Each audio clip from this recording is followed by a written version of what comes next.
mga katropa? Magandang gabi dyan at magandang tanghali dito. Ito pong inyong abogado ng masa, si Attorney Nikki De Vega. At papakita ko, nandito naman ako ngayon sa, ewan kung tama yung pronunciation ko, Brnjaca Banja, Serbia. Yung dati kong Yugoslavia, di ba? So, andito tayo sa kanilang malaking park, no?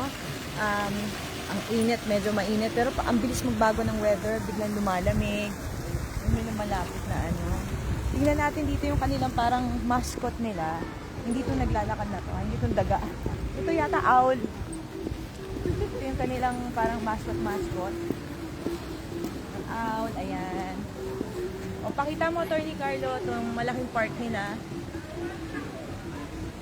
Punta tayo dun sa tinatawag na Bridge of Love. May storya yan eh.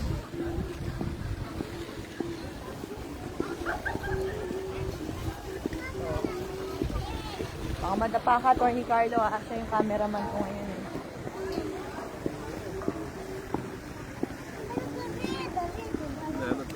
So, mga katropa, nandito po tayo sa Brnjaca Banja, Serbia.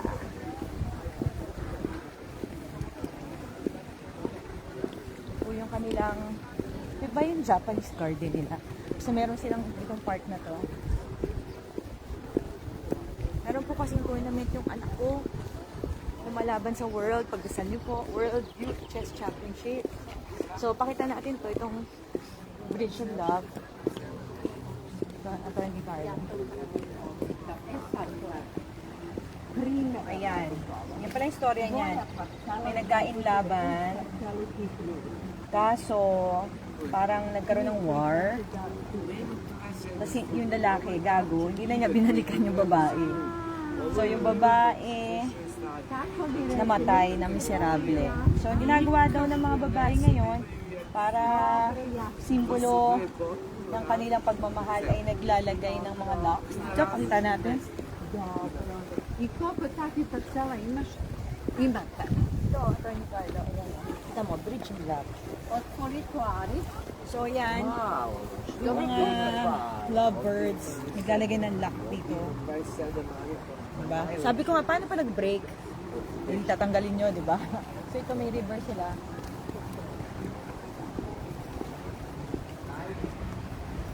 Ang linis, oh. Linis ang river. Hindi ko kasi winter na yung maganda-ganda yung weather. Nakakapaglakad kami. Sino to? Tingnan natin sino nakatayo. So, wala yung mga tao. Pa-hangout na sa park.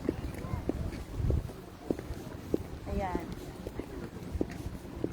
Ito po ang itsura ng Brnjaca Banja.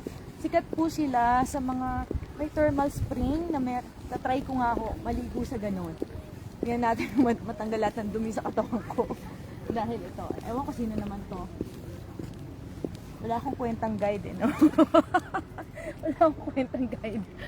Tamad ako maglakad, eh. Ayan, o, di ba ito?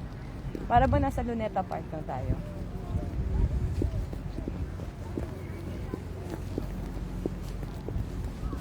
O, pakita mo si Baby Nika, go! Yan, ito po ang ating representative ng Pilipinas sa World Youth Rapid and Disc Chess Championships. Magsa-start po mamaya. Alam niyo po, 6 hours ahead time Pilipinas sa time dito ng Serbia. So mamayang 5:30 ng Serbia time, 11:30 ng gabi dyan, magsisimula ang first round yan ng Rapid. So sana ha, World Champion na ako, pampaswerte. Anyway, mga katropa, ito po ang inyong abogado ng mamasa, si Attorney Nikki De Vega, bumabati sa inyo mula sa Serbia.